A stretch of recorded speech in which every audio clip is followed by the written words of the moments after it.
अस्सलाम वालेकुम नाज़रीन, आप देख रहे हैं फरमान न्यूज़ प्रोग्राम सबकी आवाज़ के साथ। मैं हूं डॉक्टर फरमान अली। मैं इस वक्त मौजूद हूं थाना सदर वगैरह में। खून सफ़ेद हो गए, मामू ने किया अपने भांजे का कत्ल। आइए आपको मिलवाती इन्वेस्टिगेशन इंचार्ज मोहम्मद सईद भट्टी से। उन मुलज़म को कैसे पकड़ा, कैसे ट्रेस किया और कातिल मामू ने क्यों किया अपने भांजे का कत्ल, जानते हैं इन्हीं की ज़बानी।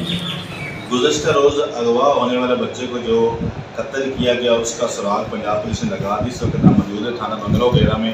आइए पूछते हैं कि ये मुलजमान को कैसे गिरफ्तार किया गया, किस तरह पता चला कि ये मुलजमान है। जी सर।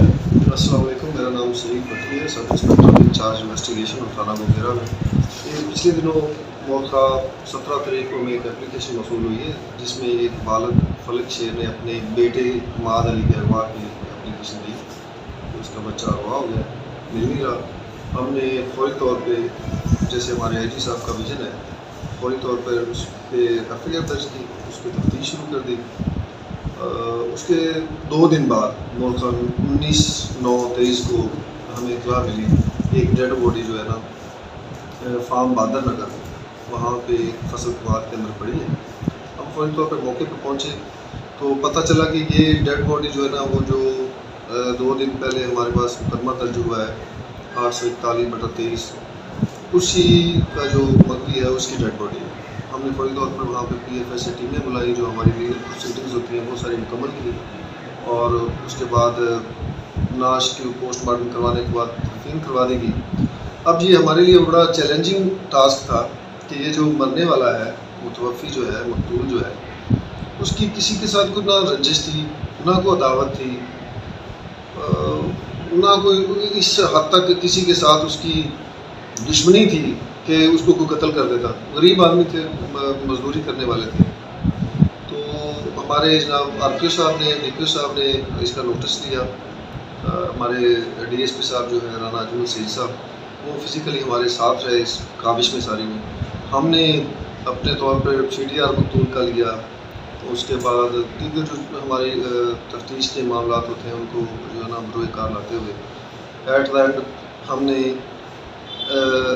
इकराम नामी मुलज़म जो है, जो असल में मरने वाले हमाद अली का, मकतूल का मामू है, सगा मामू है, बल्कि वो उसके अगवा की वारदात में पेश था और मतलब मुद्दई के साथ फिर रहा था। उसको जब शुबे की बुनियाद पे हमने अपना सीडीआर में हमें पता चला कि लास्ट कॉन्टैक्टेड नंबर भी इसी बंदे का था।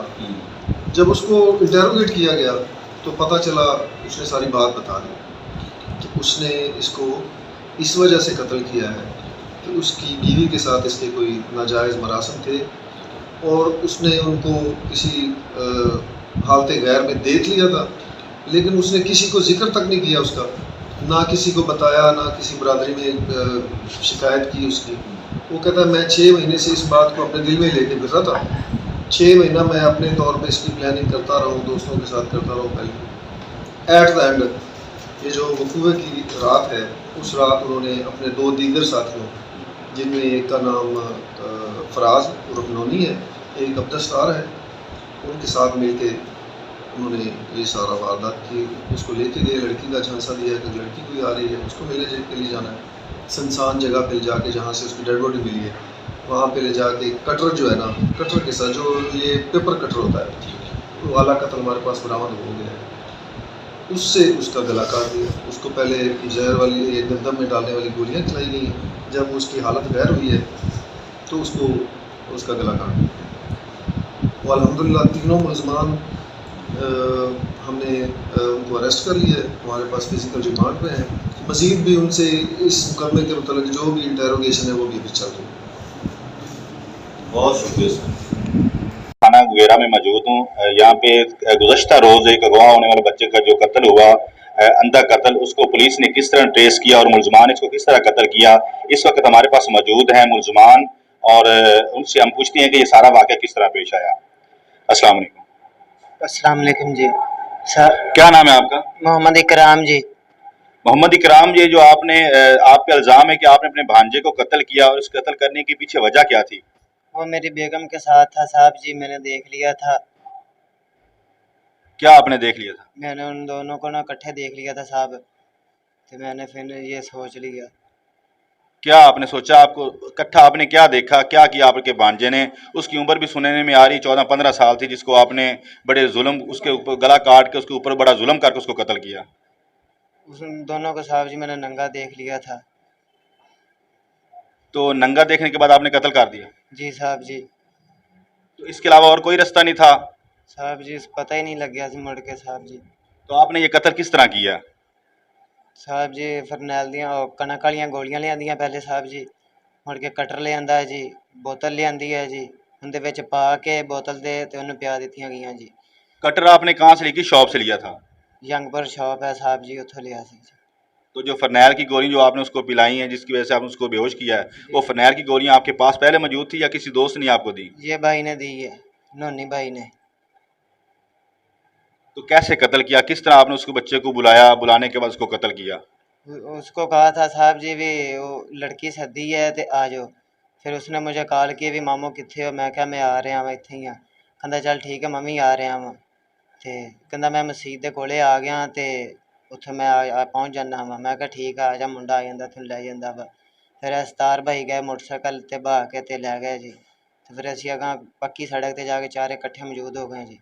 मुड़ के असीं उत्थे वारदात इत्थे मौका डेड बॉडी मिली, उत्थे पहुँच गए साहब जी। नहीं, आप उसको बुला के ले गए, जी अपने घर ले गए थे या फसलों में ले, कहाँ ले गए थे? फसलों में साहब जी ले गए थे। उसको किस तरह आपने पूरा वाकया सुनाया ना, कि किस तरह आपने उसको फरनैल की गोलियां खिलाई और किस तरह आपने उसका गला काटा? साहब जी असीं जाके बैठ गए तो वो कहता मैंने ना कोई घंटा डेढ़ मेरा टाइम लगे, कोई ऐसी चीज़ मुझे दो। उसको नहीं सी मालूम था भी लड़की बुलाई है या नहीं बुलाई, लेकिन उन्होंने इन्ना पता सीगा भी लड़की इन्होंने सद्दी है। साढ़े तिन्नां दी एक सलाह सीगी ते उन्होंने नहीं सी पता भी कुड़ी आउणी है या नहीं आउणी। उनके दिल च यही सीगा भी कुड़ी आनी है। ते चले गए, मुड़ के बोतल दे विच पा के देती साहब जी, ते उन्हें पी लई जी। पी के वो बेहोश हो गया, उल्टियां करने लग गया।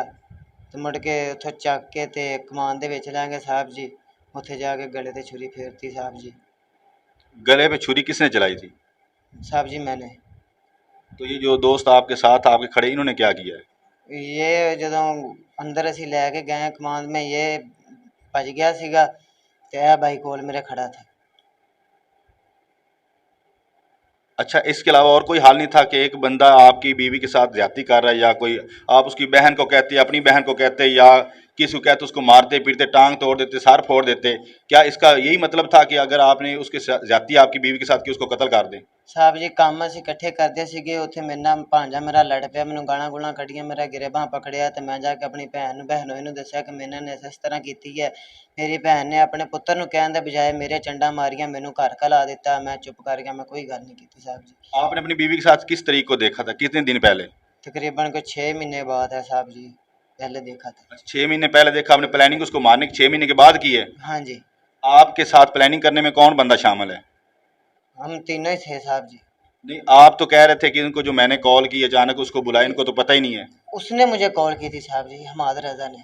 उन्होंने मैनूं कॉल की सी आप भी साहब भी कित्थे मैं आवां। मैं कहा जी आ जाओ इत्थे तुसीं मसीत दे कोले। तो इन दोनों को कॉल किसने की थी? कॉल नहीं सी की थी, हम इकट्ठे ही थे साहब जी। अच्छा, आप दोनों इकट्ठे थे इनके साथ? जी साहब जी।